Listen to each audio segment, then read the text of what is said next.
धाम की जय। मानस प्रेमी स्वजन वृंद, कथा यहीं विश्राम लिया था जब महाराज दशरथ ने राम राम कहि राम कहि, राम राम कहि राम, तनु परिहर रघुवर विरह, राव गयो सुरधाम। श्री राम के प्रति महाराज दशरथ की पुत्र की भावना ने महाराज को स्वर्ग देवलोक पहुंचाया। उन्हें मोक्ष की प्राप्त नहीं हो सकी, क्योंकि राम के प्रति महाराज श्री का अनुराग ब्रह्म राम का नहीं, पुत्र राम का था। इसी कारण गोस्वामी जी ने मानस में लिखा है, ताते उमा मोक्ष नहीं पायो, दशरथ भेद भगति मन लायो, सगुनोपासक मोक्ष न लेहि, तिन कहूँ राम भगत निज दे। महाराज दशरथ के प्राण त्यागते ही अयोध्या में चारों ओर हाहाकार मच गया, क्योंकि महाराज दशरथ कोई सामान्य नृप नहीं थे। दशरथ का अभिप्राय ही है, 10 सहस्र रवि कर लखें, 10 दिशा रथ जाहि, 10 सिर रूप प्रगटे सुवन, कहिए दशरथ ताई। अर्थात जिसका तेज 10,000 सूर्य के समान हो, जिसका रथ 10 दिशाओं में निर्बाध चला जाए, तथा जिसे 10 सिर वाले शत्रु अर्थात रावण को मारने वाले पुत्र को प्रकट करने का यश सौभाग्य प्राप्त हो, वही दशरथ हो सकता है। ऐसे परम तेजस्वी परम प्रतापी महाराज के प्राण त्यागते ही अयोध्या के प्रत्येक घर में कोहराम मच गया। बिलपहि बिकल दास वर दासी, घर घर रुदन करहि पुरवासी। यत्र तत्र सर्वत्र एक ही बात सुनाई देती है, अथयो आज भान कुल भानु। महाराज की सभी रानियां महाराज के रूप तेज बल का बखान करते हुए व्याकुल हैं और रो रही हैं। शोक विकल सब रो वही रानी, रूप सेल बल तेज बखानी, करहि विलाप अनेक प्रकारा, परहि भूमि तलवारहि वारा। रात रोते बिलखते व्यतीत हुई। सुबह मुनि वशिष्ठ जी आए और महाराज के मृत शरीर को तेल भरी नाव में रखवाया तथा दूतों को बुलाकर तत्काल भरत को बुलाने हेतु भेजा। वशिष्ठ जी ने दूतों को समझाया कि महाराज के मृत्यु की सूचना किसी को मत देना, क्योंकि अयोध्या इस समय शासक विहीन है। राम लक्ष्मण वन में तथा भरत शत्रुघ्न ननुहाल में है।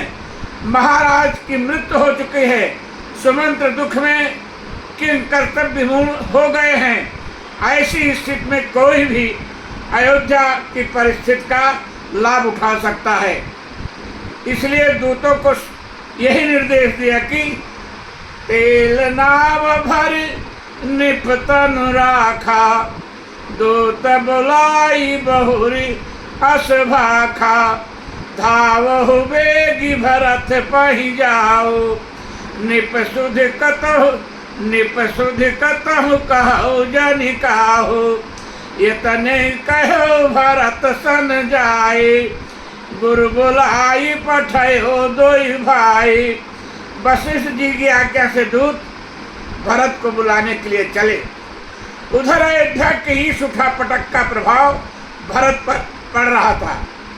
वे रातों को भयानक स्वप्न देखते, नाना प्रकार के अपशगुन देखकर विभिन्न प्रकार से दान करते और भगवान शिव से अनुरोध करते कि मेरी अयोध्या में मंगल बना रहे।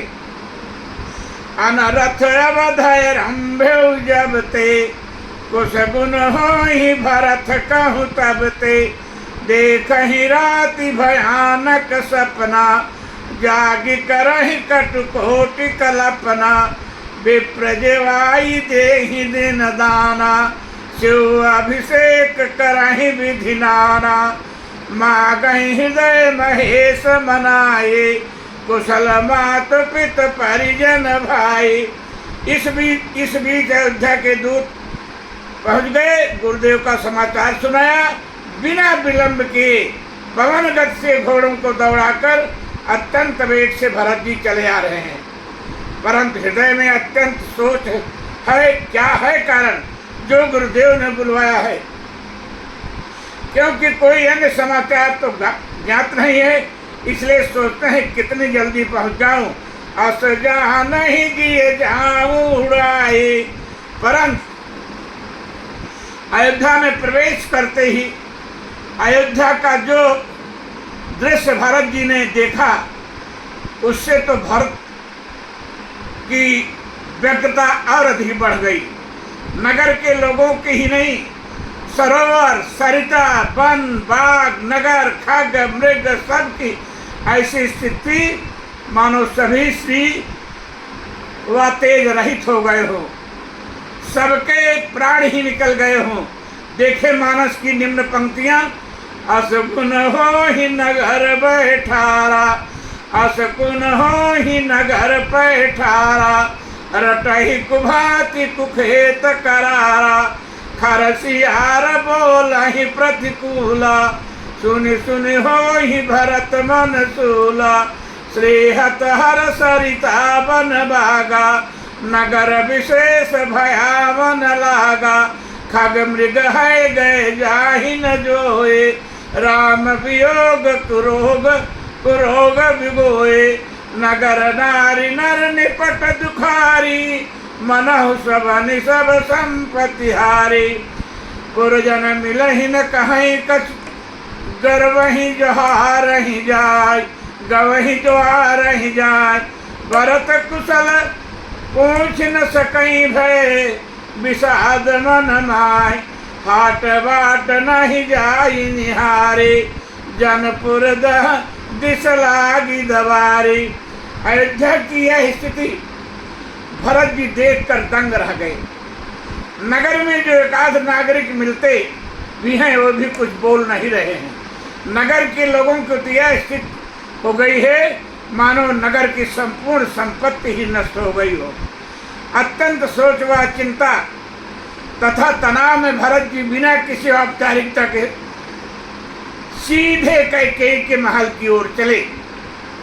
कैकेयी के महल की ओर जाने से भरत की सोच यह थी कि भैया राम तो कैकेयी के ही महल में रहते हैं, और जहाँ श्री राम होंगे वहीं पिताश्री, वहीं सभी माताएं भी होंगी। इसीलिए वो सीधे कैकेयी के महल की ओर गए। उधर कैकेयी को जब भरत के आने की सूचना मिली तो आरती सजाकर द्वार पर ही जाकर मिली, कहीं कोई मिलकर भरत को पहले ही मेरे बुद्ध भड़का न दे। इसलिए वह भरत जी को द्वार पर ही मिली और सीधे अपने महल में ले आई। सजी आरती मुदित उठ धाई, द्वार ही बेटी भवन ले आए। आश्चर्य की बात है कि घर में पति का मृत शरीर पड़ा है। प्राणों से विप्री राम लक्ष्मण सीता के साथ वन चले गए हैं, परंतु कैकेयी अपने पुत्र की अगवानी में आरती का थाल सजाकर ले जाती है। क्यों?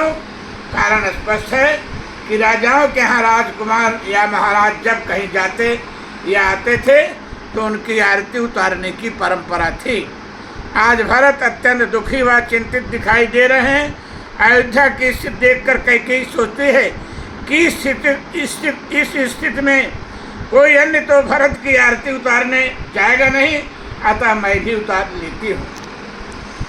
इसलिए स्वयं ही चतुराई बस आरती लेकर गई कि इससे परंपरा का निर्वहन भी होगा और भरत को सीधे अपने महल लाकर सब एकांत में बता भी सकूंगी।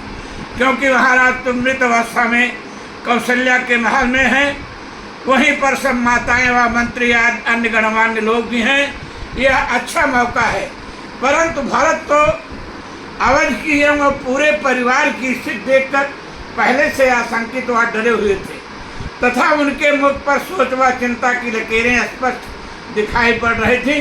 भरत दुखित परिवार निहारा, मानहु तुहिन बनज बन मारा। भरत की स्थिति और उनका मुखारविंद ऐसा लग रहा है मानो कमल वन पर पाला पड़ गया हो और वह पूर्णतया मुरझा गया हो। भरत की स्थिति देखकर कैकेयी ने सोचा कि कहीं मेरे मातृपक्ष में कोई दुर्घटना तो नहीं हो गई, जो मेरा पुत्र इतना चिंतित है दिखाई दे रहा है, परंतु मेरी माँ इतने प्रसन्न क्यों है, यह भरत सोच रहे हैं। अवश्य कुछ गड़बड़ है, इसलिए अनिष्ट की आशंका से भरत जी व्याकुल व दुखी हैं। परंतु कैकेयी जिसका सर्वस्व लुट चुका है वह भरत से पूछती है, सुतहि सोच देखि मन मारे, पूछत नहीं हर कुशल हमारे। भरत जी का कुशल, भरत जी क्या कुशल बताते। नाना के यहाँ से चले हुए आज उनको 7 दिन बीत गए हैं। माता के प्रश्न का संक्षिप्त उत्तर देकर भरत ने अयोध्या अपने कुल का कुशल पूछा। सकल कुशल कहि भरत सुनाए, पूछी निज कुल कुशल भलाए। कहु कहा तात कहा सब माता, कहा सिय राम लखन प्रिय भाता। बस अब यहीं पर कथा विश्राम लेगी। भवम भवानी धाम की जय।